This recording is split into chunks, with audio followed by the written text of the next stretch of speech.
Hello बच्चों, स्वागत करते हैं आप सबका मेरे इस YouTube चैनल एसएम शिक्षा पर। बच्चों, ये वीडियो लेक्चर में मैं reproduction in flowering plants part 2 लेकर आया हूँ।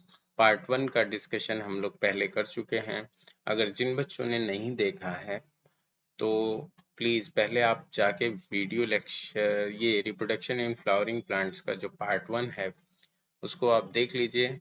उसके आगे से इसमें शुरू किया गया। बच्चों, इस चैप्टर को हम 5 लेक्चर में पूरा करेंगे।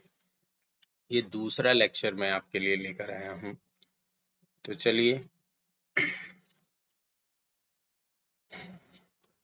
टाइम वेस्ट ना करते हुए हम लेक्चर शुरू करते हैं बच्चों। चलिए, इसका जो पहला टॉपिक है वो है लघु बीजाणु जनन, माइक्रोस्पोरोजेनेसिस। यहाँ पे लिखा है परागधानी में पराग कण या लघु बीजाणु के निर्माण को लघु बीजाणु जनन या माइक्रोस्पोरोजेनेसिस कहते हैं। सॉरी बच्चों, हम लोग पॉलन सैक के बारे में पहले लेक्चर में पढ़ चुके हैं, जिसमें लेयर्स होती हैं एपिडर्मिस, एंडोथीशियम, मिडिल लेयर और टैपिटम। उसके अंदर क्या पाया जाता है? Pollen sac. और उसमें कौन सी सेल्स होती हैं? तो उसमें पीएमसी, एमएमसी होती हैं। चलो देखिए बच्चों, और उनसे फिर माइक्रोस्पोर्स का जो निर्माण होता है, इसी प्रक्रिया को हम लघु बीजाणु जनन कहते हैं। देखिए बच्चों, प्राथमिक लघु बीजाणु जनन कोशिकाएं यानी प्राइमरी माइक्रोस्पोरोजिनस सेल 2 या 3 विभाजन के बाद किसका निर्माण करती हैं? एमएमसी या पीएमसी यानी माइक्रोस्पोर्स मदर सेल्स या लघु बीजाणु मातृ कोशिकाएं बनाती हैं। ये लघु बीजाणु मातृ कोशिकाएं अर्धसूत्री विभाजन के बाद, बच्चों यहाँ याद रखना है कि अर्धसूत्री विभाजन किसका होता है? लघु बीजाणु मातृ कोशिका यानी पीएमसी या एमएमसी का अर्धसूत्री विभाजन होता है। और उसके बाद लघु बीजाणु या परागकण का निर्माण होता है। तो यहाँ पे याद रखना है, ये जो पीएमसी एमएमसी हैं ये डिप्लॉयड नेचर की होती हैं, और जो ये लघु बीजाणु है वो हैप्लॉयड नेचर का होता है। यहाँ पे अर्धसूत्री विभाजन हुआ है बच्चों, यहाँ मोस्ट इम्पोर्टेंट चीज है। चलिए आगे देखते हैं। चारों लघु बीजाणु समूह में व्यवस्थित होते हैं और इस समूह को चतुष्क या माइक्रोस्पोर टेट्राड कहते हैं। कैलोज एंजाइम द्वारा कैलेज एंजाइम द्वारा कैलोज बैंड टूट जाता है और चारों लघु बीजाणु एक दूसरे से अलग हो जाते हैं।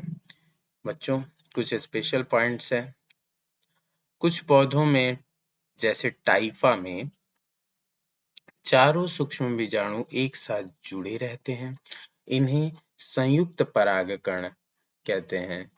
अगर चारों के चारों जो माइक्रोस्पोर्स हैं वो एक साथ जुड़े हैं तो ऐसे परागकणों को हम लोग संयुक्त परागकण कहते हैं।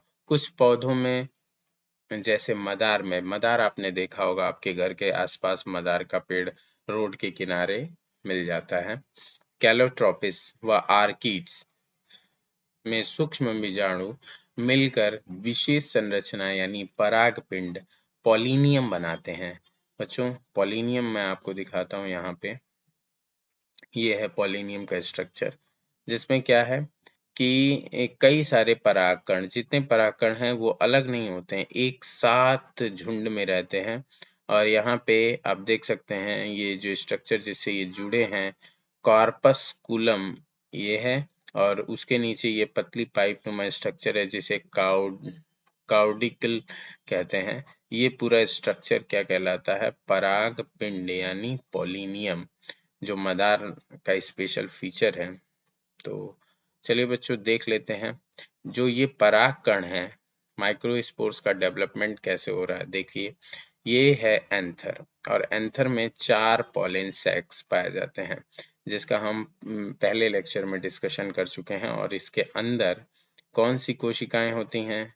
माइक्रोस्पोरोसाइट्स। देखिए, माइक्रोस्पोरोसाइट्स जो हैं ये माइटोसिस के थ्रू बन चुकी हैं।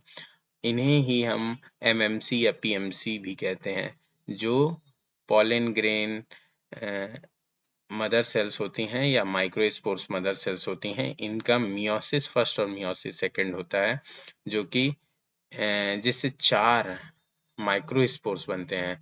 देखिए, और ये चारों माइक्रोस्पोर्स, ये जो ग्रीन स्ट्रक्चर है जिसको कैलोस बैंड कह रहे हैं, इसके अंदर ये बंद हैं, और इसी को टेट्राड्स, माइक्रोस्पोर टेट्राड कहते हैं। जब इस पे टैपिटम जो है कैलेज एंजाइम सिक्रीट करता है तो ये कैलोस, ये ग्रीन स्ट्रक्चर टूट जाता है, जिसमें से माइक्रोस्पोर्स स्वतंत्र हो जाते हैं, और माइक्रोस्पोर्स में फिर एक बड़े से वैक्यूल का निर्माण होता है, और जो इसका न्यूक्लियस है ये फिर डिवाइड हो जाता है दो सेल्स में, वेजिटेटिव सेल्स और जनरेटिव सेल्स में। और इसी स्ट्रक्चर में इसका पॉलिनेशन होता है। आपसे क्वेश्चन ये भी पूछा जाता है कि पॉलिनेशन के समय इसमें कौन कौन से स्ट्रक्चर हैं, तो आगे हम डिस्कस करेंगे, लेकिन आप यहाँ देख सकते हैं कि इसके ऊपर एक्साइन है, इंटाइन है, और दो केंद्रक हैं इसमें, ठीक है, वेजिटेटिव सेल्स और जनरेटिव सेल्स। और ये जो पॉलिन ग्रेन आफ्टर पॉलिनेशन इसका क्या होता है, ये अंकुरित यानी इसका जर्मिनेशन होता है, जिसको हम लोग आगे देखेंगे। तो चलिए पहले हम परागकण यानी पॉलिन ग्रेन का स्ट्रक्चर देखते हैं। परागकण नर युग्मकोद्भिद यानी मेल गैमेटोफाइट की प्रथम कोशिका है। बच्चों ये मोस्ट इंपॉर्टेंट लाइन है और ये क्वेश्चन आपसे पूछा जा सकता है, ठीक है। और यहीं से जो ये गैमीट्स फॉर्मेशन यहाँ पे होता है। प्रत्येक पराग कण का व्यास जो है वो लगभग 25 to 50 माइक्रोमीटर यानी 25 से 50 माइक्रोमीटर होती है। पराग कण दो आवरणों से ढका रहता है। बाह्य आवरण कठोर और खुरदुरा है, इसे बाह्य चोल यानी एक्साइन कहते हैं। और जो इसमें जो जिससे ये बना होता है उसको स्पोरोपोलेनिन कहते हैं। ये एक तरह का वशीय पदार्थ है, वशीय का मतलब फैटी बॉडी है। इसमें कुछ छिद्र पाए जाते हैं जहां स्पोरोपोलेनिन अनुपस्थित होता है।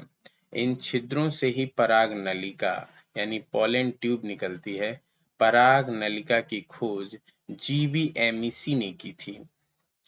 परागकण में बाह्य चोल एक्साइन के नीचे पतली और कोमल अंतःचोल होती है, जो किससे बनी होती है, पेक्टोसेल्यूलोज की बनी होती है। पेक्टोसेल्यूलोज का मतलब है ये पेक्टिन और सेल्यूलोज की बनी होती है। बच्चों यहाँ देखिए एक स्ट्रक्चर बनाया गया है जिसमें जो सबसे बाहर की लेयर है कठोर है और खुरदुरी है, उसे एक्साइन कहते हैं। उसके अंदर एक लेयर है जिसे इंटाइन कहते हैं, और इसमें एक बड़ा सा वैक्यूल है ये, और इसमें जो केंद्रक है वो डिवाइड होके दो सेल्स के रूप में डिवाइड हो चुका है, वेजिटेटिव सेल्स जिसको ट्यूब सेल्स भी कहते हैं, और जो दूसरा छोटा स्ट्रक्चर है वो है जेनरेटिव सेल्स। बच्चों यही बातें यहाँ लिखी गई हैं कि पराग कणों में अंतःचूल के अंदर कोशिका द्रव्य तथा एक बड़ा केंद्रक होता है। परिपक्व होने पर दो कोशिकाएं यानी कायिक कोशिका वेजिटेटिव सेल तथा जनन कोशिका जिसको जनरेटिव सेल्स कहते हैं वो समाहित होती हैं। कायिक कोशिकाओं में प्रचुर खाद्य भंडार तथा एक अनियमित आकार का केंद्रक होता है। इसका आकार थोड़ा अनियमित होता है। और जनन कोशिकाएं छोटी होती हैं तथा कायिक कोशिकाओं में जीव द्रव्य में कायिक कोशिकाओं के जीव द्रव्य में तैरती रहती हैं। बच्चों जब ये परागकण रिलीज होते हैं परागकोश से, ये भी क्वेश्चंस पूछा जाता है, परागकोश के स्फुटन का सचित्र वर्णन कीजिए। तो बच्चों चलिए आइए देखते हैं परागकोश का स्फुटन। परागकोश के परिपक्व होने पर अंतःस्तर जो इसका एंडोथीसियम होता है से जल का ह्रास हो जाता है, जिस कारण इन कोशिकाओं की बाह्य पतली भित्ति अंदर की ओर सिकुड़ जाती है। बाह्य वो जो पतली भित्ति है वो अंदर की ओर सिकुड़ जाती है। इन कोशिकाओं की भित्तियों के अंदर सिकुड़ने पर रंध्रक या मुख की कोशिका पर दबाव पड़ता है, जिससे यह एक दूसरे से पृथक हो जाती हैं। जब परागकोश का स्फुटन होता है तो परागकोश में वर्धी केंद्रक या नली केंद्रक जिसको ट्यूब न्यूक्लियस कहते हैं और जनन केंद्रक यानी जनरेटिव न्यूक्लियस होता है। ये क्वेश्चंस यहाँ पे एक फिगर रखना था बच्चों, मैं वो फिगर सेंड कर दूंगा आपको। चलिए आगे देखते हैं। बहुत सी प्रजातियों में परागकण कुछ लोगों में एलर्जी व श्वास संबंधी विकार पैदा करते हैं। बच्चों, हमारी जो कोशिकाएं होती हैं वो सेक्स सेल्स को छोड़ दिया जाए, कुछ एक सेल्स को छोड़ दिया जाए तो हमारी पूरी बॉडी में जो कोशिकाएं होती हैं वो डिप्लॉयड नेचर की होती हैं, और ये जो परागकण होता है ये हैप्लॉयड होता है। तो जब यह श्वास के रास्ते हमारे शरीर में प्रवेश करता है तो हमारी बॉडी जो है वो एलर्जिक रिएक्शन शो करती है। तो कई लोगों में ये एलर्जी देखने को, स्किन एलर्जी, श्वास संबंधी विकार इसमें आते हैं। जैसे एक एग्जांपल है पार्थिनियम। रोड के साइड में ये ग्रास बहुत निकलती है जिसको कांग्रेस ग्रास भी कहते हैं। इसकी पत्तियां गाजर की पत्तियों से मिलती हैं, ठीक है। तो वहाँ वो जो पॉलन ग्रेन होता है वो श्वास संबंधी विकार पैदा करते हैं, ठीक है बच्चों। चलिए आगे देखते हैं। पराग कणों में बहुत पोषण होता है और अतः इसे फूड सप्लीमेंट के रूप में भी लिया जाता है। पश्चिमी देशों में गोलियों व सिरप के रूप में बाजार में ये उपलब्ध रहती हैं। परागकणों में अंकुरण की क्षमता। बच्चों, सभी पौधों में जो परागकण होते हैं उनमें अंकुरण यानी उनकी जो वाइबिलिटी है वो अलग अलग होती है। किसी में कुछ घंटे होती है, किसी में कुछ दिन, और कुछ कुछ पौधे में तो कईयों साल तक इनमें वाइबिलिटी होती है। तो चलिए देखते हैं। जैसे गेहूं में जो परागकण की वाइबिलिटी है, अंकुरण क्षमता है, वो 30 मिनट की होती है। रोजेसी, लेग्यूमिनेसी और सोलेनेसी कुल में भी ये लगभग कुछ दिनों की होती है। पराग कणों में फसल प्रजनन कार्य हेतु जो पराग कणों को स्टोर किया जाता है, यहाँ पे लिखा गया है -196 डिग्री सेल्सियस पर द्रव नाइट्रोजन में कई वर्षों तक इन्हें भंडारित किया जा सकता है। बच्चों, ये कुछ स्ट्रक्चर बनाए गए हैं। ये एक्साइन है, ये एंटाइन है, ये पोलन ट्यूब यहाँ से निकल रही है, इसमें 2 मेल गैमेट हैं, ट्यूब न्यूक्लियस है। आफ्टर जर्मिनेशन ये स्ट्रक्चर आ जाता है। तो हम लोग आगे डिटेल देखेंगे इसका। चलिए, अब यहाँ तक तो हमने फ्लावर के मेल पार्ट्स को खत्म कर लिया है, पढ़ लिया है पूरा। अभी हमको फीमेल पार्ट की स्टडी करनी है, और जब तक हम फीमेल पार्ट की स्टडी नहीं करेंगे तब तक हम पॉलिनेशन और फर्टिलाइजेशन नहीं डिस्कस कर सकते हैं। तो चलिए बच्चों शुरू करते हैं। फीमेल पार्ट फ्लावर का, इसको जायांग कहते हैं, गाइनोशियम। यह पुष्प का मादा जननांग है जो एक या एक से अधिक अंडकों यानी कार्पेल्स का बना होता है।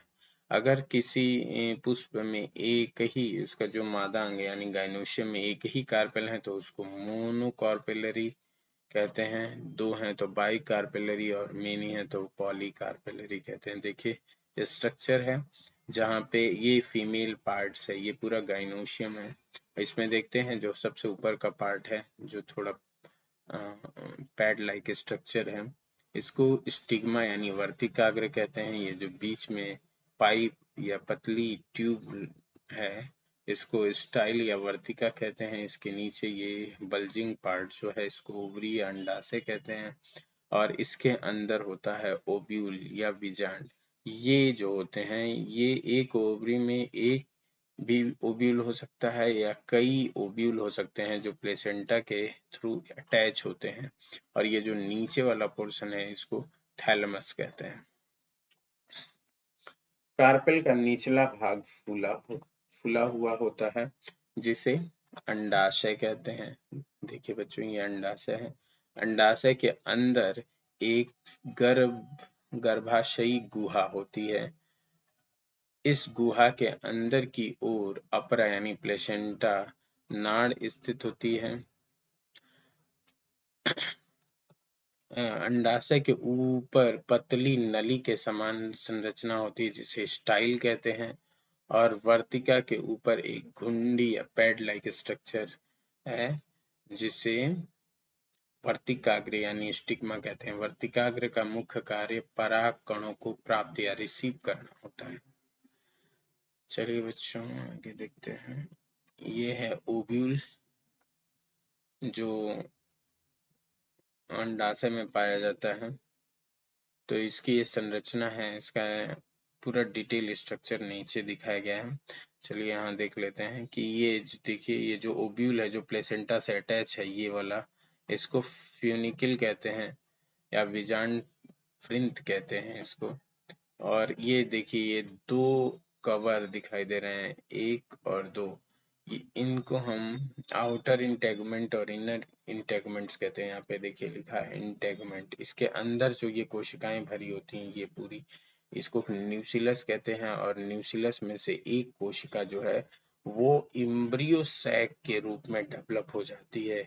और ये जो इम्ब्रियो सैक है यही फीमेल गैमेटोफाइट होता है। और यहाँ पे देखिए इसके ऊपर जो ये स्ट्रक्चर, ये इंड है पूरा, इसको चलाजल इंड या चलाजल पोल कहते हैं।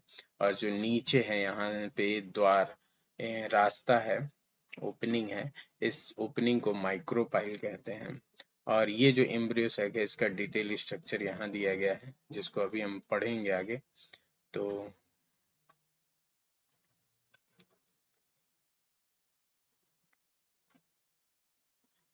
एक मिनट, हाँ देखिए, ये जो चलेजल एंड है इस पे 3 कोशिकाएं होती हैं, एंटीपोडल सेल्स, बीच में जो होती है वो सेंट्रल सेल्स है, इसको जिसमें 2 केंद्रक होता है जिसको पोलर न्यूक्लियस कहते हैं।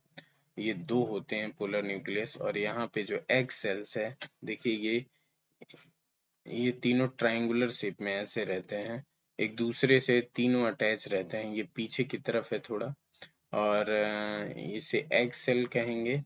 और इसके साथ में 2 सहायक कोशिकाएं जिनको सिनर्जिड्स कहते हैं, इनके नीचे कुछ स्ट्रक्चर पाया जाता है जिसको फिलीफॉर्म एपरेटस कहते हैं।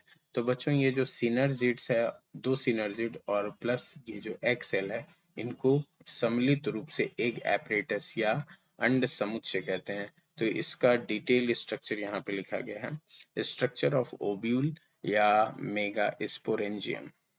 चलिए बच्चों देखते हैं। प्रत्येक बीजांड अंडाशय में बीजांडशन यानी प्लेसेंटा से एक पतले वृंत द्वारा जुड़ा रहता है, जिसे बीजांड वृंत यानी फ्यूनिकल कहते हैं। और बीजांड से बीजांड वृंत जिस संरचना से जुड़ा रहता है उसे नाभिका या हिलम कहते हैं। बीजांड में आवरणों से घिरा हुआ कोशिकाओं का एक पुंज होता है जिसे बीजांड का या न्यूक्लियस कहते हैं। वो जो कोशिकाओं वाला स्ट्रक्चर है बीच में, ये पूरा स्ट्रक्चर क्या कहलाता है बच्चों? न्यूक्लियस कहलाता है। ये बाहरी आवरण है, आउटर इंटेगमेंट, और ये इनर इंटेगमेंट, ठीक है। और ये फ्यूनिकल है, और फ्यूनिकल जहाँ इससे बीजांड से जुड़ा होता है उसको हिलम कहते हैं। तो यही सारी बातें यहाँ पे लिखी गई हैं। देखिए, सूरजमुखी गेंदा, बैटरी थोड़ी लो हो गई है, तो चलिए बच्चों जल्दी से इसको खत्म कर लेते हैं। बीजांड में आवरणों से घिरा हुआ कोशिकाओं का एक पुंज होता है जिसे बीजांड का या न्यूक्लियस कहते हैं। सूरजमुखी, गेंदा आदि के बीजांड में एक आवरण होता है, जैसे यूनिटेगमिक होते हैं, ये एक ही आवरण होता है। लॉरेंथस, चंदन आदि के बीजांड आवरण रहित होता है, इसमें कोई इंटेगमेंट होता ही नहीं है, इसलिए इसे एटेगमिक कहते हैं। बीजांड का वह भाग जहां आवरण अपूर्ण रहता है, जिस कारण एक छोटा छिद्र होता है, तो उस छिद्र को बीजांड द्वार या माइक्रोपाइल कहते हैं। बीजांड द्वार के विपरीत जहां से आवरण निकलते हैं उसे निभाग यानी चलाजा, जो नीचे का ओपनिंग है उसको माइक्रोपाइल, और उसके ठीक अपोजिट वाला पोर्शन चलाजा कहलाता है। तो बीजांड का यानी न्यूक्लियस में एक थैली जैसी संरचना होती है जिसे भ्रूण कोश या एम्ब्रियो सैक कहते हैं। तो एम्ब्रियो सैक को ही देखते हैं।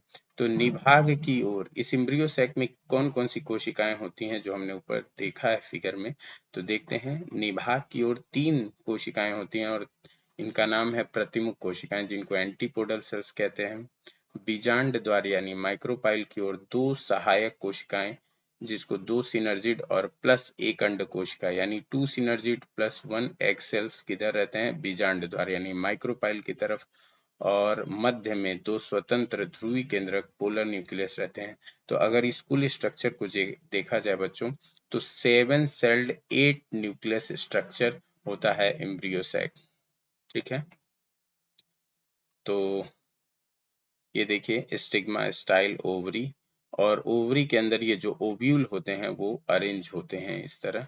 और ओव्यूल्स जो होते हैं वो डिफरेंट प्लांट्स में डिफरेंट तरह के होते हैं। ये ऑर्थोट्रोपस है। यहाँ पे कुछ 6 टाइप्स के ओव्यूल का डिस्कशन हम नीचे करेंगे अभी।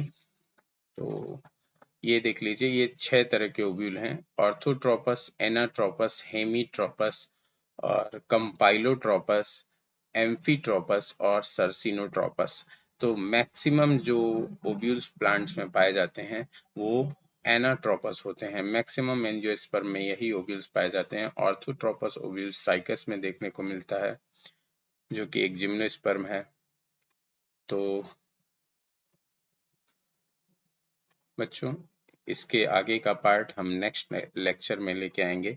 अगर आपको मेरा यह प्रयास अच्छा लगता है तो please like and subscribe this channel, और हाँ, अपने दोस्तों को शेयर कर देंगे तो उन्हें भी अच्छे नोट्स प्राप्त हो जाएंगे। तो आई होप आपको समझ में आया होगा। Thank you.